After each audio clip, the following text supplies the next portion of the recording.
In this game, we are in the second one of the summer split. Tweet hashtag TDK win or hashtag TL win to @LOL Esports, and we will obviously be tallying those up all throughout the game. So he knows this bottom lane's going to need some help, and he's hoping the Team Liquid get a little bit over-aggressive, which Piglet hopping right in. Oh no! The melee Callista goes right in. Baby going down. He could stay alive. Put on a diapers. Got it. He stays alive. Special's going to stay alive with this one as well, as he just makes a put up in that brush by Team Liquid to make sure they don't get any more cheeky ganks. And 71%. Oh, what a nice Emperor's Divide. One last hit. Bishu. Ward volleyball going on here between Kez and Dominate. Oh, hello. Phoenix just gets back to lane knowing both summoners were down. They put him again in the coffin. Kez could find himself dead here. Here's Quas from the top lane with a teleport. He takes it. He's actually about to gnar out as well. I don't think he's going to be able to hop over the wall in time to get to the rest of the team, but a very nice reaction by Team Liquid to not lose everything on this. Actually, Jat still going in. Oh. Quas with that gnar bar halfway down. Sarah finds himself in a bad spot. Both of them should just walk straight up right now and take the high road. And it looks like they may actually be caught out continuously. Quas could get a double kill in this situation. Here comes Kez. He's going to try to get to the top side with his call, and it does not happen. That's a triple kill coming. That's what their team relies on. If they don't get as tanky as Quas in any form or factor, Kez is Cinder Hulk, but you're not going to be Ignar. It's a great Dragon take. It chooses to take it. Good knowledge that they don't get taken out in that situation. We've seen this before. Emperor's Divide once again. He also isn't on the miasma, but it's going to be the Twin Fangs in that time. With all the flashing going on, definite kudos there. There's the dive in. Latman wanting to get a little bit of melee Corki in onto Piglet, forcing the summoner heal at just the last moment there. Very nicely done. They had the ward on to Special, so they knew. Now to the top lane, Kez and Seraph onto Quas. He's about to gnar out. Should be able to get a little more sustain for, I should say, tank out of this, and may be able to wallop and hop his way into a safe situation. He does have the roam up from Phoenix. Already has Dominate. The fast flash body slam into Seraph. Completely throws him out of the mech. Rumble down, and Kez has to turn face here. We already have Phoenix cut off Bishu on the way up. So some plays around the map. They're also getting pinched in quite hard. Kez right on the heads of Team Liquid as they come down, but Team Liquid feels that brute force is the way to take this fight. Fate's Call goes in, Fate's Call goes out. You can see a Special shot back a little bit. It goes to his attack range. So he does get thrown back. Can't throw the Tibbers out immediately after that. They have to reposition, and Special actually goes down after the fact. Team Liquid a little bit off. Right.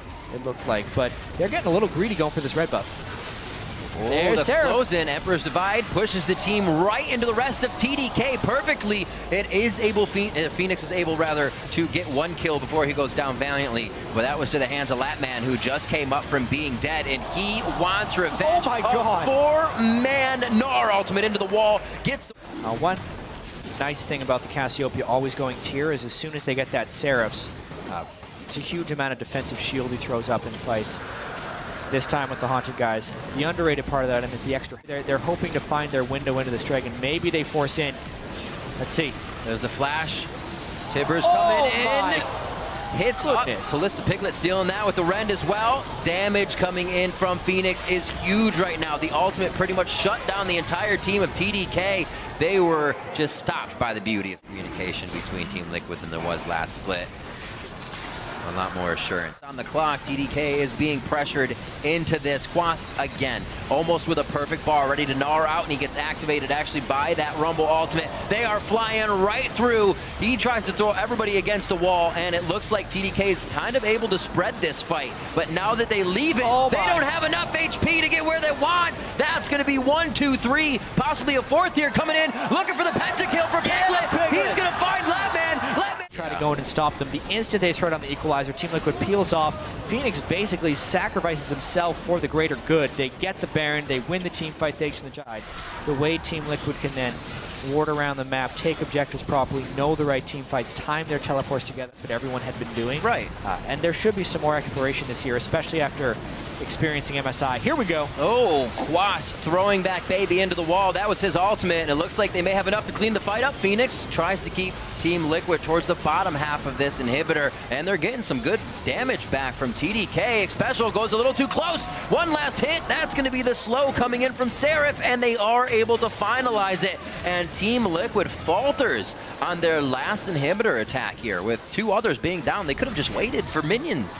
Yeah, a Deathcap Void Staff Azir right there did a bunch of damage because he was able to stand there and get his auto attacks off. Uses this Bloodthirster to keep himself healthy as well. I don't know if they wanted that back and forth fight. They're going to be able to go right for Piglet. He goes Rend onto Baron, so he gets it for the team no matter what. And it looks like they're going to be able to spread pretty well here. Still looking to see where he went. And Piglet is now on to Kez. Piglet's now on to Baby. Takes him down. That's actually going to be Dominate's kill, as double kill coming in for Piglet beforehand, and they are just going to keep pushing forward. The turrets, we haven't even seen that much from Bishu's Azir. Usually those are set up for a good amount of defense, but they haven't been able to stop these fights, and immediately a teleport coming in from Quas from the base, and they're going to go for the win. Yeah, again, great timing there by Quas with his Narpar. Oh, the Piglet laugh right at the end. 9-1 kills, because basically as soon as the Baron was going to go down, Quas was going to be hitting Meganar, so he's going to have it for the fight if it's contested anyway. Nice finish there. Took a little longer for Team Liquid. Took a little longer indeed. A bit of a falter there at the end as they got a little too excited for the first win of the split, but they do find a smile on Dominate's face there as Team Liquid takes down Team Dragon Knights for their first win. So Cloud9 and Team Liquid, the 2 victors in our first 2 games right here. First place. Expected victory, yeah, tied first. We did it. Team Liquid tried to improve on their 3rd place finish from last year. You can see TDK tried. They had a lot of magic damage in their team comp. Very little incentive for Team Liquid to itemize any armor. So once the locket was completed by I Will Dominate and the team play and team fights could start, Team Liquid did a nice job. Also, I Will Dominate. Different skill order on Gragas. I liked it in this particular game. Maxing his Drunken Rage instead of his barrel roll. W over Q. Surprised some people with his damage early on in the game. How's the damage looking? The damage was won by Piglet, but Quas did beat Phoenix. So the war in my head on that one is all right. It was about 20,000 for Gnar and 16.5 for Cassiopeia. But yeah, Kalista did 30K. All by himself, Piglet with the near pentakill in our 2nd game of the NALCS Summer Split.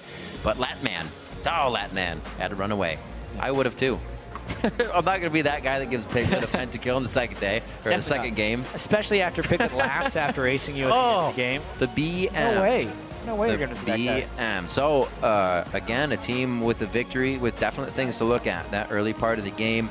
I think those are easier fixes, though, than what we saw between the Cloud9 and TSM game. I think it was a little more mental. As you're saying, I didn't want to use the word, but it was disrespect for them in that bottom lane. They did not respect what TDK was bringing to the table, and they paid for it a little bit. Yeah, that's exactly what happened in this game. I mean, Team Liquid, a little bit overconfident right at the start of this one, but afterwards, they regained their composure. They did. And Piglet almost got a pentakill. 9 kills in his first game. If we think back to last year, as far as how many games it took him to get to 9 kills, that was like week 4 of him playing. Yeah. But he got him in the first game here, so a much better start for Piglet. Boom, he doesn't have to play for the next 4 weeks. For more on that game, we're going to throw it over to the guys on the analyst desk. Thank you, gentlemen. And, I have to be honest, we did not expect to